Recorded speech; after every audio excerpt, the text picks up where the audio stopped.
Now do you know how you and I stand, Sam? Yeah. If I can believe anything about you. But you're such a liar.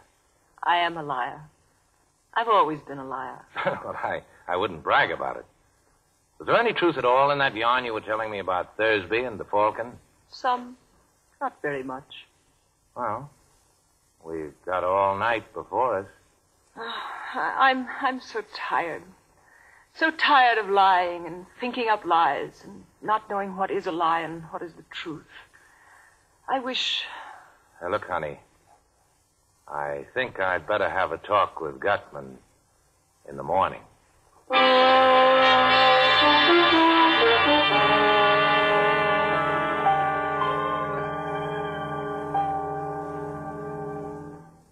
Now, Mr. Gutman, shall we talk about the Falcon? Oh, by all means, Mr. Spade. But first, sir, answer me a question. Are you here as Miss O'Shaughnessy's representative? Well, there's nothing certain about it either way yet. It depends. Maybe it depends on Joel Cairo. Maybe. The question then, Mr. Spade, is which you'll represent. It'll be Miss O'Shaughnessy or Mr. Cairo. I didn't say so. Who else is there? There's me. Oh, well, that's wonderful, sir, wonderful. I do like a man who tells you right out he's looking out for himself. Don't we all? Uh-huh. Now let's talk about the Blackbird. Let's, Mr. Spade. Have you any conception of how much money can be got out of that Blackbird? No, but you just tell me what it is, and I'll figure out the profits. You mean you don't know what that bird is? Well, I know it's black enamel and about a foot high, and I know the value in human life you people put on it. Miss O'Shaughnessy didn't tell you what it is? He offered and me Cairo didn't either? He offered me $10,000 for it. Do either of them know what that bird is, sir? What is your impression? Well, there's not much to go by, but I don't think so. If they don't know, I'm the only one in the whole wide, sweet world who does. Good. And when you tell me, there'll be two of us. Mathematically correct, sir. But I don't know for certain that I'm going to tell you. Well, you think again and think fast. You'll do your talking today or you're through. What are you wasting my time for? I can get along without you. That remains to be seen, Mr. Spade. There are ways... And there's another thing. Keep that gunman of yours away from me while you're making up your mind, or I'll kill him. Well, sir, I must say you have a very violent temper. Think it over. You got till 5:30, then you're either in or out for keeps. Wilma. I'm going to kill that guy. I could have done it easy when he was standing there with his back to me. Of course you could, my boy. But business before pleasure. And we'll be seeing Mr. Spade again before 5:30.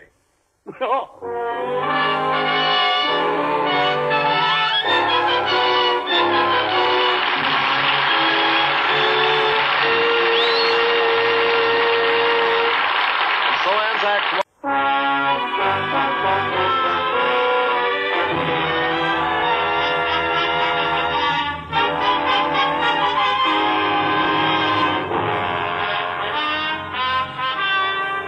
Late in the afternoon, following Sam Spade's visit to Gutman's apartment, a dying man staggered into Spade's office and collapsed on the floor.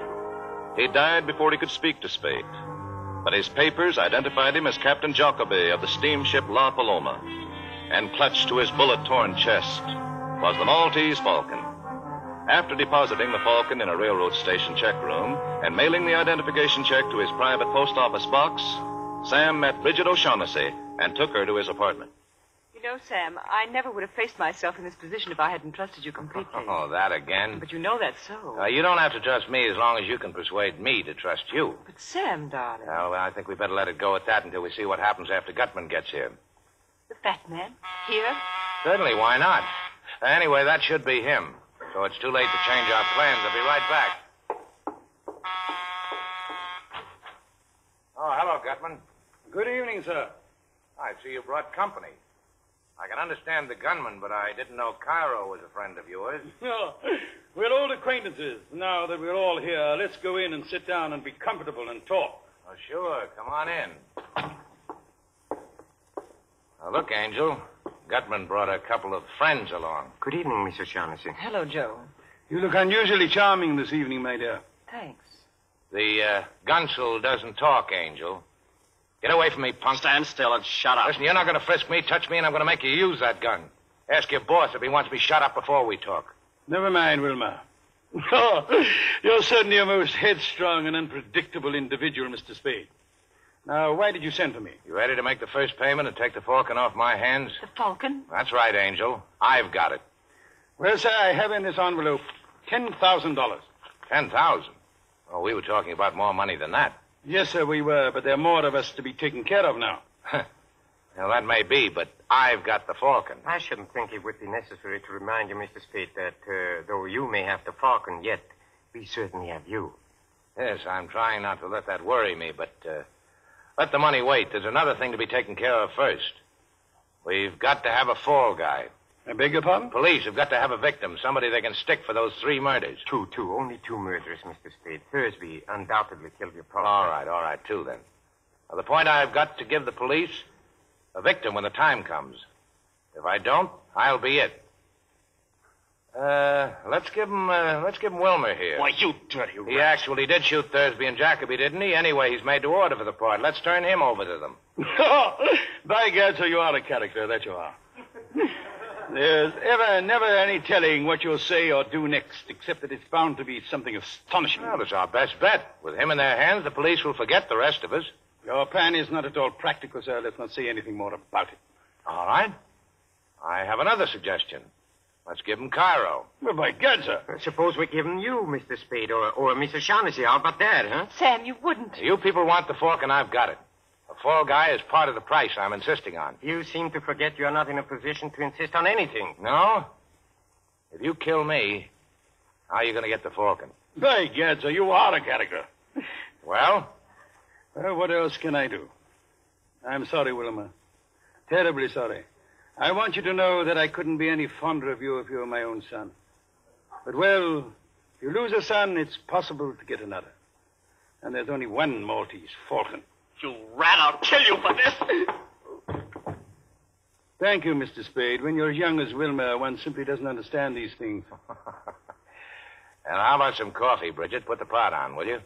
I don't like to leave my guests. Surely. Anything to get out of here. Now, sir, let's get down to business. I ought to have more than 10,000. Of course, sir, you understand this is the first payment. You still don't understand the Falcon's worth. Well, a black enamel bird can't be worth millions. But it is. Otherwise, I should not have spent 17 years of my life trying to acquire it. The black enamel you refer to, sir, is merely camouflage, covering a solid gold bird encrusted from head to foot with the finest jewels. Okay. So I get millions later. How's about 15,000 now? Frankly and candidly, and on my word of honor as a gentleman, 10,000 I gave you is all the money I can raise right now. Yeah, but you didn't say positively. Positively. Well, if that's the best you can do, it's the best you can do.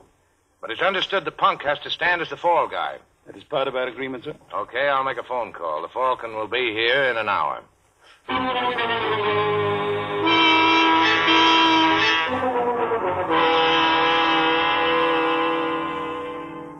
It's a fake. Huh? This is not the Maltese Falcon. This is a lead imitation covered with the same enamel. See where I've shaved it off with a knife lead? Pure lead. You bungled it. You, Gutman. You and your stupid attempt to buy it from the Russian who owned it. He caught on to how valuable it was.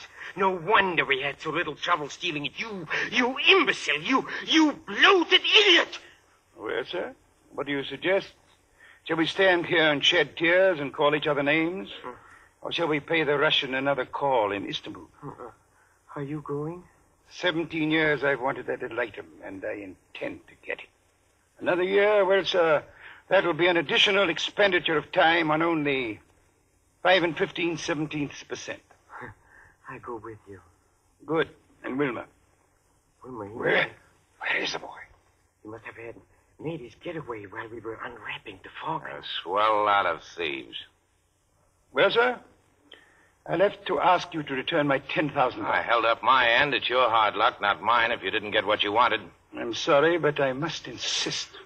Oh, a hideout gun, huh? Okay. Thank you, sir. The shortest farewells are the best. Adieu. And to you, Miss O'Shaughnessy, I leave the fake Falcon as a little memento. Oh, come, Carl.